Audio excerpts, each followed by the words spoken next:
Welcome to my channel YT education class 9। तो आज मैं आपका पढ़ाने जा रहा हूँ ICSE class 9th geography chapter 3, जो कि है आपका rotation and revolution.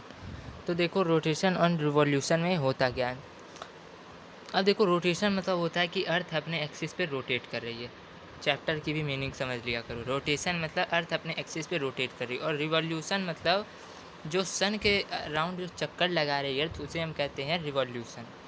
In fixed orbit अर्थ सन के अराउंड चक्कर लगा रही, तो उससे हम कहते हैं रिवॉल्यूशन। और जो अपने एक्सिस पे जो अर्थ रोटेशन, तो देखो पहले के ज़माने में क्या होता था। पहले के ज़माने में लोग ये सोचते थे कि जैसे देखो, ये तारे सितारे देखते हो, सूर्य चंद्रमा, तो लोग सोचते थे ये पहले दिन में उगते हैं पूरब में, फिर नून में आते आते थोड़ा सा मिडल में आ जाते हैं, फिर शाम को क्या होता है, ये वेस्ट में ढल जाते हैं। तो उससे उन्होंने क्या विश्वास कर लिया, पुराने ज़माने के लोगों ने, कि मतलब सन और मून स्टेशनरी अर्थ के अराउंड घूमते हैं। उन्होंने दो चीज़ें गलत की। एक तो पहला ये इसमें कि सन और मून अर्थ के अराउंड घूमते हैं, और उन्होंने ये भी कहा कि अर्थ स्टेशनरी है, लेकिन ये गलत था। ये उनकी थ्योरी गलत थी, और इसको गलत साबित किसने किया? Nicholas Copernicus. ये पॉलिश एस्ट्रोनॉमर थे इन द 16th सेंचुरी। इन्होंने लोगों की इस धारणा को गलत साबित किया। उन्होंने क्या बताया कि अर्थ केवल दिखने में लगता है स्टेशनरी। देखो इस तरीके से है अर्थ, ये केवल स्टेशनरी लगता है, बाकी ये स्टेशनरी है नहीं। स्टेशनरी मतलब क्या होता है? स्थिर। स्थिर मतलब एक जगह पे रखा हुआ। तो ये केवल देखने में लगता है, बाकी ये क्या करता है, केवल ये only not spins on its axis but also moves around the sun. मैंने कहा कि ये स्पिन्स एक्सिस पे भी करता है, तो इसको हम कहते हैं रोटेशन। और मूव अराउंड द सन, ये मान लो जैसे सन है, इसके अराउंड अर्थ मूव कर रही, तो इसे हम क्या कहेंगे? रिवॉल्यूशन। तो दोनों चीज़ें करती है, spin on its axis also और मूव्ड अराउंड द सन। तो रोटेशन क्या होता है? Movement of earth on its axis, और रिवॉल्यूशन होता है movement of earth around the sun. अब देखो रोटेशन ऑफ द अर्थ, इसमें जो इम्पोर्टेंट पॉइंट्स हैं। तो अर्थ कहाँ से कहाँ रोटेट करता है? अर्थ रोटेट्स अपने एक्सिस पे करता है, कहाँ से कहाँ तक? West to east. Earth rotates on its axis from west to east. और ये जो एक्सिस है, ये एक्सिस क्या है? Imaginary line passing through the centre of the earth. ये देखो जैसे अर्थ है, ये जो है, ये है इसका अर्थ का एक्सिस, ये होगा इसका अर्थ का एक्सिस। तो इसके अराउंड ये मूव करेगा वेस्ट टू ईस्ट। फिर देखो, the two end points of the earth's axis are called, क्या कहते हैं? नॉर्थ पोल और साउथ पोल। ये देखा होगा अर्थ का डायग्राम, ये होता है तुम्हारा नॉर्थ पोल और ये होता है तुम्हारा साउथ पोल, ये चीज़। फिर देखो, जो टाइम लिया जाता है अर्थ को एक दिन का रोटेशन करने में, वो क्या बनाता है? एक डे बनाता है। एक डे बनाता है जब अर्थ रोटेट करता है अपने एक्सिस पे, वन रोटेशन करता है अपनी एक्सिस पे, तो वो क्या बनता है? एक दिन बनता है, एक वन डे बनता है। फिर देखो आगे क्या है तुम्हारा आगे तुम्हारा है, देखो तुम अर्थ की एक रोटेशन को इस तरीके से भी कैलकुलेट करते हो। जैसे देखो, कोई डिस्टेंस हेवनली बॉडी, जैसे मान लो सन आ गया या कोई डिस्टेंट स्टार आ गया, तो वो जब तुम्हारे observers meridian twice in succession, मतलब ऑब्जर्वर के ट्वाइस इन सक्सेशन पे आता है। मेरिडियन होता क्या होता है? नून में जब तुम्हारा सन सबसे ऊपर हो, बिल्कुल तुम्हारे सर के ऊपर हो, तो जब वो 2 बार आए, तो उसी तरीके से क्या होता है, अर्थ भी अपनी एक्सिस पे रोटेट करती है। तो इसे हम कहते हैं one complete rotation of the अर्थ। इसे तुम इस वे में भी कैलकुलेट कर सकते हो। अब देखो, अर्थ जितना टाइम लेता है वन रोटेशन अपनी एक्सिस पे कंप्लीट करने में, वो क्या देता है हमको? एक दिन देता है, वन डे देता है। फिर देखो आगे क्या है, due to the rotation of the earth, earth की रोटेशन की वजह से कुछ पार्ट क्या होते हैं, अर्थ की तरफ होते हैं। कुछ पार्ट क्या होते हैं, मतलब देखो मैं दिखाता हूँ तुमको। जैसे ये अर्थ रोटेट कर रहा है अपनी एक्सिस पे, यहाँ सन है, सन के पास क्या होता है? मरकरी, विनस, अर्थ तीसरे नंबर पे। तो ये क्या है, देखो जैसे ये रोटेट कर रहा है, मान लो ये रोटेट कर रहा है, तो कुछ पार्ट्स इसके क्या होंगे? सन के पास होंगे, और कुछ पार्ट्स इसके सन के दूर होंगे। तो जो पार्ट सन के पास हैं वहाँ डे होगा, दिन होगा, और जो पार्ट सन के दूर हैं वहाँ क्या होगा, रात होगी। ये चीज़। फिर देखो आगे क्या है, ज़्यादा there are more hours of sunlight during the summer season than during the winter season, specially in places located far away from the equator. अब इक्वेटर में देखो क्या होता है, इक्वेटर ये बीच वाली लाइन होती है, ये होता है तुम्हारा नॉर्थ पोल, ये होता है साउथ पोल। तो इक्वेटर में क्या होता है, 12 आवर्स की डे होती है 12 महीने, और 12 आवर्स का नाइट होता है इक्वेटर पे। लेकिन नॉर्थ पोल और साउथ पोल और इन सब जगह में क्या होता है, इन सब जगह में, और ख़ासकर नॉर्थ पोल में, मतलब नॉर्थ पोल साउथ पोल दोनों में क्या होता है, नॉर्थ पोल में ये होता है कि ज़्यादा, मतलब समर सीज़न में ज़्यादातर दिन होता है और रात कम होता है, रात के घंटे कम होते हैं। वहीं जब विंटर सीज़न होता है तो साउथ पोल में क्या होता है, विंटर सीज़न में साउथ पोल में क्या होता है कि दिन ज़्यादा होता है और रात कम हो जाती है, दोनों में उल्टा होता है। तो यही चीज़ बताई जा रही है हमको। अब देखो, अब जो पोल्स होते हैं, नॉर्थ पोल और साउथ पोल, ये नॉर्थ पोल है, ये साउथ पोल है, तो ये क्या करते हैं, ये 6 मंथ्स ऑफ, इनमें कंप्लीट लाइटनेस भी होती है और 6 मंथ्स ऑफ कंप्लीट डार्कनेस भी होता है। टोटल 1 ईयर में 12 मंथ होते हैं, तो 6 मंथ्स में कंप्लीट लाइटनेस और 6 मंथ्स में कंप्लीट डार्कनेस होती है। तो अब इसके तुम अगर जवाब में जाओ तो इसका जवाब क्या है, due to the inclination of the earth axis, ये चीज़ होती है। जैसे देखो ये यहाँ पे 66.5 डिग्री झुका है, यहाँ पे 66.5 डिग्री, और यहाँ थोड़ा ऊपर जाओ 23.5 डिग्री। उसी तरीके से यहाँ नॉर्थ पोल में भी 23.5 डिग्री, और यहाँ नॉर्थ पोल में भी 66.5 डिग्री झुका हुआ है। ये चीज़ नॉर्थ पोल में हम कहते हैं क्या, ट्रॉपिक ऑफ कैंसर, और साउथ पोल में हमने पढ़ा था पिछले चैप्टर में, ट्रॉपिक ऑफ कैप्रिकॉर्न कहते हैं इसे। तो यही चीज़ होता है, इसी वजह से क्या होता है, पोल्स पे 6 मंथ्स ऑफ कंप्लीट लाइटनेस और 6 मंथ्स ऑफ कंप्लीट डार्कनेस दोनों ही होता है। अब ये जो अर्थ का एक्सिस का इंक्लिनेशन होता है, ये किस डायरेक्शन में होता है, towards the pole star in the celestial sphere, towards the pole star, देखो इस तरीके से झुका हुआ है, तो ये पोल स्टार की तरफ झुका हुआ इन द सेलेस्टियल स्फीयर। अब देखो आगे अगला पॉइंट तुम्हारा क्या है, अब ये जो तुम देखते हो कि मतलब ये जो हेवनली बॉडी जैसे सन मून, इसको देखते हो तुम कहाँ से कहाँ तक जाती हैं, ईस्ट से वेस्ट तक जाती हैं, ईस्ट से वेस्ट तक देखते हो, ये तुम्हें लगता है ईस्ट से वेस्ट तक जाती हैं। ये क्या है, तुम्हारा इल्यूज़न है, created by the rotation of the earth on its axis from west to west. Earth के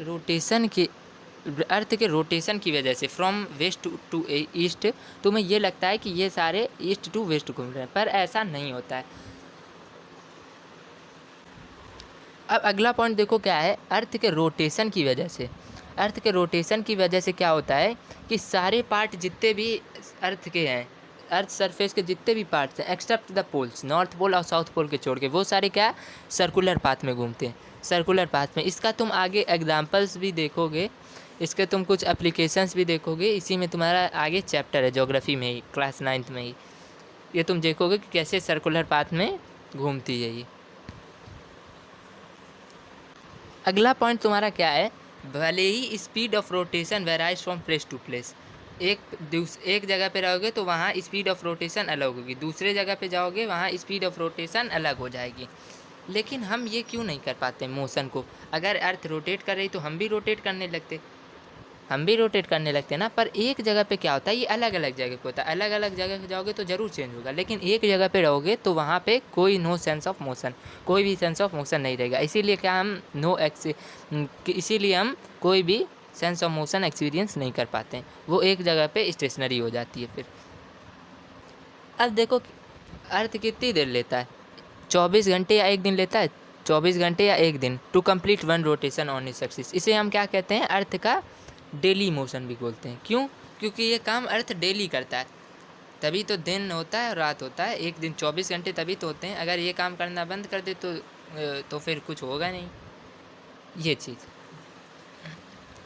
अब देखो अगला टॉपिक है तुम्हारा effects of the earth rotation, earth के रोटेशन के क्या क्या प्रभाव हैं। तुम अर्थ के किसी भी पॉइंट से, अब देखो पहला इसमें तुम्हारा पॉइंट है, तुम अर्थ के किसी भी पॉइंट से देखो तो तुम्हें सन मून और अदर हेवनली बॉडीज़ कैसी दिखती हैं कि वो ईस्ट से वेस्ट में जा रही हैं, दिखती हैं ईस्ट से वेस्ट में। जैसे देखो सूरज क्या कहते हैं, सनराइज इन द ईस्ट और sun sets in the west. तो ईस्ट से वेस्ट की तरफ जाती हैं। मून हो, सन हो, स्टार्स हो, कोई भी हो। तो ये क्यों होता है? ये इसलिए होता है कि देखो अर्थ अपनी एक्सिस पे रोटेट करती है फ्रॉम वेस्ट टू ईस्ट। इसीलिए हम क्या देखते हैं कि सन, मून और ये सारी चीज़ें ईस्ट टू वेस्ट रोटेट कर रही हैं। अब तुम इसको एक एग्जांपल से समझ पाओगे। जैसे देखो तुम ट्रेन में बैठे रहते हो और तुम्हें जो पीछे पेड़ एड़ कुछ दिखते रहते, खेती बाड़ी दिखती रहती है। तो जब ट्रेन आगे चलती है तो तुम्हें क्या लगता है कि वो पीछे जा रही है, क्योंकि सब पीछे जा रहे होते, खेत जो भी तुम कुछ चीज़ें देखते हो ट्रेन में बैठते हुए, तो तुम्हें लगता है वो अपोजिट डायरेक्शन में जा रही हैं। तो यही सेम चीज़ क्या होता है अर्थ के रोटेशन के साथ भी होता है। इसी वजह से सन, मून और अदर हेवनली बॉडीज़ तुम्हें क्या लगता है कि ये ईस्ट से वेस्ट जा रही हैं। फिर देखो अगला क्या है, अगला पॉइंट देखो तुम्हारा है कि ये जो दिन और रात होते हैं, दोनों चीज़ें होती हैं, दिन भी होता है रात भी होता है 24 घंटे में। तो ये किस वजह से होता है? अर्थ का अपना कोई भी लाइट नहीं है, ये नहीं समझना कि अर्थ का अपना लाइट है तो वो इस वजह से दिन होता है। अर्थ का कोई भी लाइट नहीं है। अर्थ क्या करता है, सन की लाइट लेता है। तो सन जो अपनी लाइट देता है तो वहाँ क्या होता है, डे होता है। और सन जो पार्ट सन से दूर है, जैसे उन्होंने बताया था, जैसे ये सन है, तो यहाँ से क्या अर्थ के कुछ पार्ट्स ये क्या है, यहाँ पे डे होगा, यहाँ पे क्या होगा, तुम कहोगे यहाँ पे नाइट होगा, ठीक। लेकिन क्या होता है, अर्थ अपनी एक्सिस पे भी तो रोटेट कर रहा है फ्रॉम वेस्ट टू ईस्ट, उल्टी एंटी क्लॉकवाइज डायरेक्शन में रोटेट कर रहा है। तो क्या होगा, यहाँ पे नाइट हो जाएगा, यहाँ पे ठीक उल्टा हो जाएगा। सन जिस अर्थ के पार्ट को लाइट देगा वो डार्कनेस में चला जाएगा, और जो पार्ट सन से अलग रहेगा वो क्या हो जाएगा, वो लाइटनेस में चला जाएगा। तभी क्या होता है, ड्यू टू अर्थ रोटेशन, इसकी वजह से क्या होता है, all parts of the earth lies in darkness में चले जाते हैं, ये चीज़। फिर देखो आगे क्या है तुम्हारा अगला टॉपिक। अब देखो अगला पॉइंट है तुम्हारा, due to the rotation of the earth के रोटेशन की वजह से अर्थ का स्ट्रक्चर कैसा है, बल्जिंग एट द इक्वेटर। ये देखो मैंने सही से डायग्राम नहीं बनाया, यहाँ पे बल्जिंग होता है इस तरीके से, एक तो गोले होते हैं, बल्जिंग मतलब इस तरीके से, और फ्लैटनिंग एट द पोल्स पे क्या होता है, फ्लैटेंड होता है एकदम समतल। लेकिन इक्वेटर की तरफ क्या होता है, ये बीच की तरफ लाइन देखना, तुम अर्थ का डायग्राम देखना, तो वहाँ क्या होता है, बल्जिंग इस तरीके से होता है, इस तरीके से देखना। और यहाँ क्या होता है, सीधी रेखा होती है एकदम फ्लैट। तो इससे हम क्या पता चलता है हमें कि अर्थ एक परफेक्ट स्फीयर नहीं है, बल्कि ये क्या है, ऑब्लेट स्फीरॉइड, मतलब not a perfect sphere. Perfect sphere भी नहीं कह सकते और ये भी नहीं कह सकते कि ये मतलब पूरी तरीके से स्फीयर है भी नहीं, तो इसे क्या कहेंगे हम, ऑब्लेट स्फीरॉइड कहेंगे। अब देखो सन कहाँ से कहाँ तक रोटेट करती है, वेस्ट टू ईस्ट। इस वजह से क्या होता है, हम क्या कहते हैं कि sun rises in the east. Earth अपनी एक्सिस के वेस्ट टू ईस्ट रोटेट करती है, तो इस वजह से कहाँ उगता है sun appears to rise in the east. तो जैसा कि हम एक बार अगर डायरेक्शन पता कर लें राइजिंग सन का कि ईस्ट कहाँ है, तो हमें अपने आप पता चल जाएगा कि नॉर्थ कहाँ है, साउथ कहाँ है और वेस्ट कहाँ है। अब देखो अगला है तुम्हारा point, due to earth rotation. Earth के रोटेशन की वजह से क्या होता है, अर्थ रोटेशन क्या करती है, deflects the air and the ocean currents towards the right in the northern hemisphere. और देखो ये होता है तुम्हारा इस तरफ नॉर्दर्न हेमिस्फीयर, और ये नीचे की तरफ तुम्हारा होता है साउदर्न हेमिस्फीयर। तो अर्थ के रोटेशन की क्या वजह से क्या होता है, इट डिफ्लेक्ट्स मतलब मोड़ देती है, झुका देती है। डिफ्लेक्ट्स मतलब झुकाना एक तरीके से। क्या होता है, deflects the air and ocean current towards the right. अब देखो राइट क्या होगी, राइट तुम्हारा ये होगा, towards the right in the northern hemisphere. अब यहाँ पे जो भी ओशन होगा, ओशन करेंट्स होंगे या जो एयर होगा, उसकी दिशा क्या होगी, बदल जाएगी। और left towards the left of southern hemisphere भी यही चीज़ होगी। ये क्यों होता है, सब reflections are due to the Coriolis effects. ये रिफ्लेक्शन होता है ड्यू टू कोरियोलाइसिस इफेक्ट। अब देखो अगला पॉइंट है तुम्हारा, ये जो टाइड्स देखा होगा तुमने। टाइड्स क्या होते हैं, जब समुद्र में, इसको एक तरीके से हिंदी में बोलते हैं शायद ज्वार भाटा, हिंदी में शायद। तो ये क्या होता है, टाइड्स तुम्हारा हाई टाइड होता है एक, जिसमें समुद्र का पानी पूरी उफान के साथ पीछे आता है, और लो टाइड होता है जिसमें समुद्र का पानी एकदम सूख तरीके से जाता है, सूख जाता है, बिल्कुल पीछे चला जाता है एकदम। तो इसे क्या हम बोलते हैं, हाई टाइड और लो टाइड। ये किसकी वजह से होता है, अर्थ के रोटेशन की वजह से होता है। ये जो हाई टाइड और लो टाइड होता है ये अर्थ के रोटेशन की वजह से होता है। और देखो क्या 2 सक्सेसिव हाई टाइड्स और 2 सक्सेसिव लो टाइड्स के बीच कितना टाइम इंटरवल होता है, 12 आवर्स एंड 26 मिनट। कितना होता है, 12 hours 26 minutes, 12 hours 26 minutes. 2 successive high tides और 2 सक्सेसिव लो टाइड्स के बीच का टाइम इंटरवल। अब देखो, अब जो डिफरेंस ऑन टाइम है अर्थ सरफेस पे वो भी किसकी वजह से होता है, due to the earth rotation. अब क्या होता है, earth completes 1 full circle in about 24 hours. एक फुल सर्कल बनाती है इन अबाउट 24 आवर्स। तो इससे तुम क्या पता लगाओगे कि अर्थ क्या करती है, 1 डिग्री बनाती होगी 4 मिनट्स में, 1 डिग्री 4 मिनट्स में बनाती होगी। तो इससे तुम क्या कैलकुलेट कर पाओगे, देखो 1 डिग्री 4 मिनट से बनाती है तो टोटल होता है 360 डिग्री फुल सर्कल में। 360 डिग्री और 4 कर दो, 360 डिग्री और 4 या तुम घंटे में ले लो तो वो तुम्हारा निकल आएगा। इससे तुम कैलकुलेट कर दोगे कि डिफरेंस ऑफ टाइम जो होता है वो अर्थ के रोटेशन की वजह से ही होता है। अब देखो अगला पॉइंट है तुम्हारा, अब देखो रोटेशन ऑफ अर्थ हमें किसे पहचानने में मदद करता है, to help us to develop a sense of time. इसी की वजह से हम क्या पता लगाते हैं, टाइम के बारे में पता लगाते हैं। अब देखो सन दिन में उगती है, सूरज उगता है, तो इस वजह से क्या हम पता लगाते हैं कि अब मॉर्निंग हुआ है। और जब सन सेट हो जाता है वेस्ट में तो हम क्या पता लगाते हैं, अब इवनिंग हो चुका है। और ये जो concept of AM and PM है ये भी किसकी वजह से है, due to the rotation of the earth. हम बोलते हैं ना एंटी मेरिडियन और प्राइम मेरिडियन, एंटी मेरिडियन और प्राइम मेरिडियन ही होता है शायद, तो यही चीज़। तो ये किसकी वजह से है, due to rotation of the earth. अब देखो अगला टॉपिक है तुम्हारा revolution of the earth, earth का रिवॉल्यूशन। अब इतना तुमने पढ़ लिया अर्थ का रोटेशन कैसे होता है, अर्थ अपनी एक्सिस पे कैसे रोटेट करती है। अब पढ़ोगे रिवॉल्यूशन कैसे करती है। तो देखो apart from rotating on its axis, एक तो अर्थ अपनी एक्सिस पे रोटेट कर रही है, लेकिन दूसरा क्या है, वो रिवॉल्यूशन भी कर रही है सन के अराउंड, जो अपने फिक्स्ड ऑर्बिट्स पे सन के चक्कर लगा रही, उसे हम क्या कहते हैं, रिवॉल्यूशन। तो देखो ये जो दोनों मोशन है अर्थ के, रोटेशन और रिवॉल्यूशन, एक साथ ही होते हैं, एक साथ ही होते हैं। अर्थ क्या करता है, अर्थ क्या करता है, 1 साल लगाता है, एक पृथ्वी 1 साल लगाती है पूरे एक चक्कर लेने में, टू कंप्लीट 1 रिवॉल्यूशन। सन के अराउंड एक चक्कर लगाने में पृथ्वी पूरे 1 साल लगाती है, इसीलिए इसको क्या कहते हैं, एनुअल मोशन ऑफ द अर्थ भी बोलते हैं।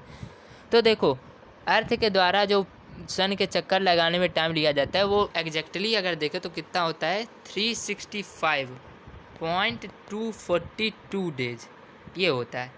इसे हम अप्रॉक्सीमेट में क्या बोलते हैं, 365 डेज, इसी वजह से बोलते हैं। तो देखो ये क्या होता है, 1/4 day more than the calendar year of 365 days.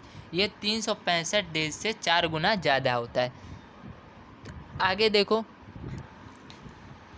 इसी वजह से क्या होता है, ये 4 गुना ज़्यादा हुआ तो इसी वजह से क्या होता है कि 4 साल बाद ये ये दिन ऐड हो जाता है, ये 1/4 डे 4 साल बाद ऐड हो जाता है। इसी फरवरी क्या होता है, 28 की जगह 29 हो जाती है 4 साल बाद। और डे भी क्या हो जाते हैं, 365 से 366, जिसे हम लीप ईयर बोलते हैं। तो इसी वजह से ये होता है। अब देखो आगे क्या है, ये जो फिक्स्ड पाथ होता है अर्थ का, ये देखो जैसे ये है अर्थ, ये है तुम्हारा सन, ये है अर्थ। तो ये जो अर्थ का फिक्स्ड पाथ है जहाँ से ये रिवॉल्यूशन करती है सन के अराउंड, उसे हम क्या कहते हैं, ऑर्बिट बोलते हैं, ऑर्बिट। और देखो अब अर्थ के ऑर्बिट का शेप क्या है, नॉट सर्कुलर, सर्कुलर नहीं है, लेकिन एलिप्टिकल है, एलिप्टिकल मतलब इस तरीके से होता है कोई, इस तरीके से देखो, एलिप्टिकल मतलब पूरी तरीके से सर्कुलर नहीं होना, थोड़ा इस तरीके से होना, इस तरीके से देखो, इस तरीके से दिखाता हूँ मैं। ये देखो जैसे तुम्हारा सन है और ये अर्थ है, तो इस तरीके से, थोड़ा इस तरीके से ये एक चक्कर लगाती है तो 365 दिन बनते हैं। तो देखो इससे तुम क्या पता लगा सकते हो, सन की जो ऑर्बिट है वो सर्कुलर नहीं है, तो इससे तुम क्या पता लगा सकते हो कि distance between the earth and the sun does not remain the same throughout the year. ये साल भर सेम नहीं रहता है, distance between the sun and the अर्थ।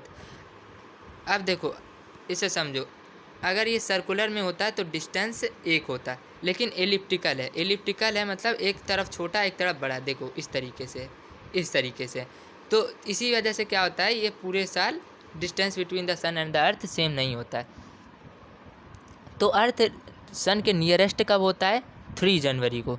3 जनवरी को अर्थ सन के सबसे नियरेस्ट होता है, और डिस्टेंस बिटवीन द अर्थ और सन उस समय क्या होता है 3 जनवरी को 146 मिलियन किलोमीटर्स।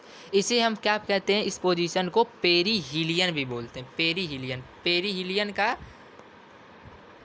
इसको अगर पार्ट्स में 2 पार्ट्स में डिवाइड करें तो पेरी मतलब होता है नियर, पेरी मतलब होता है तुम्हारा नियर, और हीलियन मतलब होता है सन। तो नियर द सन, अर्थ क्या है, नियर द सन है 3 जनवरी को। 146 मिलियन किलोमीटर दोनों के बीच डिस्टेंस है। फिर अर्थ अपने फारदेस्ट पॉइंट पे सन से क्या होता है, अबाउट 4 जुलाई को, और इस समय distance between sun and earth क्या होता है 151 मिलियन किलोमीटर्स। इसे हम क्या बोलते हैं, इस समय पोजीशन ऑफ अर्थ को हम क्या बोलते हैं, एपी हीलियन। एपी हीलियन, एपी हीलियन को अगर 2 पार्ट्स में डिवाइड करें तो क्या होगा, एपी मीन्स अवे होगा, और हीलियन मीन्स सन, हीलियन मीन्स सन होगा, अवे फ्रॉम द सन। तो ये क्या होता है 4 जुलाई को ये चीज़ हैपन होती है। तो यहाँ क्या डिस्टेंस होता है दोनों के बीच, 151 मिलियन किलोमीटर का डिस्टेंस होता है। अब देखो जैसा कि तुम्हें पता है mean distance between the sun and the earth क्या हो गया, 146 और 150 के बीच, 151 किलोमीटर के बीच कितना का डिस्टेंस हो गया, 5 का हो गया। तो 5 को क्या करेंगे हम, 2 से डिवाइड करेंगे, 2.5 होगा। तो 146 में 2.5 ऐड करो, 148.5। तो मीन डिस्टेंस क्या हो गया सन एंड अर्थ के बीच, 148.5 मिलियन किलोमीटर। सोचो इतना ज़्यादा डिस्टेंस है अर्थ और सन के बीच में, मीन डिस्टेंस। तो देखो अब अर्थ जैसा कि तुम्हें पता है एंटी क्लॉकवाइज डायरेक्शन में रोटेट करता है, from west to east rotate करता है। तो क्या है, अर्थ कितने स्पीड के साथ मतलब रिवॉल्यूशन करता है सन के अराउंड 30 किलोमीटर पर सेकंड, और अबाउट 1,08,000 किलोमीटर पर आवर। ये किलोमीटर पर आवर है, 1,08,000 किलोमीटर पर आवर, और 30 किलोमीटर पर सेकंड बोल सकते हो। तो जो टोटल डिस्टेंस ट्रैवल करती है अर्थ सन के अराउंड एक चक्कर लगाने, वो कितना होता है 940 मिलियन किलोमीटर। अब देखो आगे है तुम्हारा, according to Kepler's law of planetary motion the earth moves fastest when it is in perihelion and slowest when it is in aphelion. अब देखो केपलर ने अपना लॉ दिया प्लानिटरी मोशन में, उसके अकॉर्डिंग केपलर ने क्या बताया, अर्थ सबसे तेज़ मतलब सबसे फास्टेस्ट घूमती है कब, जब वो पेरीहीलियन में होती है, मतलब सन के नियरेस्ट होती है, और सबसे धीमा कब घूमती है, जब वो एपीहीलियन में होती है पोजीशन में, मतलब जब वो सन के बहुत दूर होती है। अब देखो अगला टॉपिक है तुम्हारा inclination of the earth axis, earth किस तरीके से झुका है। तो एक्सिस ऑफ द अर्थ क्या है, ये एक इमेजिनरी लाइन है, ये कोई सही लाइन नहीं है, ये हमने बनाई है, एक इमेजिनरी लाइन है। ये देखो जैसे मैंने बताया था ये तुम्हारा एक्सिस है। तो एक्सिस ऑफ अर्थ क्या है, एक imaginary line passing through the centre of the earth, centre of earth के जो पास कर रही है। तो एक्सिस ऑफ अर्थ क्या है, inclined at an angle of 66.5 degree to plane of ecliptic. देखो 66.5 डिग्री यहाँ नीचे दिखता है, 23.5 डिग्री ऊपर होता है, 66.5 डिग्री नॉर्थ पोल और साउथ पोल में दोनों में नीचे होता है। तो ये क्या होता है, इससे हम प्लेन ऑफ एक्लिप्टिक की तरफ बोलते हैं। तो एक्सिस ऑफ अर्थ क्या होता है, ऑलवेज मेंटेन 2 पेक्यूलियर प्रॉपर्टीज़। कौन कौन, पहला है तुम्हारा ये जो अर्थ अपनी एक्सिस पे इंक्लाइंड है, इंक्लिनेट है विद प्लेन ऑफ एक्लिप्टिक, कितने पे है, at an angle of 62.5 degree. और ये जो टिल्टेड है थोड़ा झुका हुआ है, ये कितने है 23.5 डिग्री पे झुका हुआ है, away from the perpendicular to the plane of ecliptic. अब देखो यहाँ है तुम्हारा 66.5 डिग्री और यहाँ है तुम्हारा 23.5 डिग्री। तो ये क्या हो गया, ये तुम्हारा परपेंडिकुलर हो गया, ये देखो ये परपेंडिकुलर हो गया। तो यही चीज़ दूसरा पेक्यूलियर प्रॉपर्टी क्या है, the axis always point towards the pole star. अब देखो एक्सिस कहाँ किस तरफ होता है, ये जो एक्सिस है तुम्हारा ये किस तरफ होता है, पोल स्टार की तरफ होता है। जो जब पोल स्टार, जैसा कि तुम्हें पता है कि is an infinite distance from the earth, मतलब ये फाइनाइट डिस्टेंस पे नहीं है, इनफाइनाइट है ये डिस्टेंस फ्रॉम द अर्थ। तो क्या होता है, axis of earth always remain inclined in the same direction. Axis of earth always remain inclined in the same direction. Same direction पे भी ये अर्थ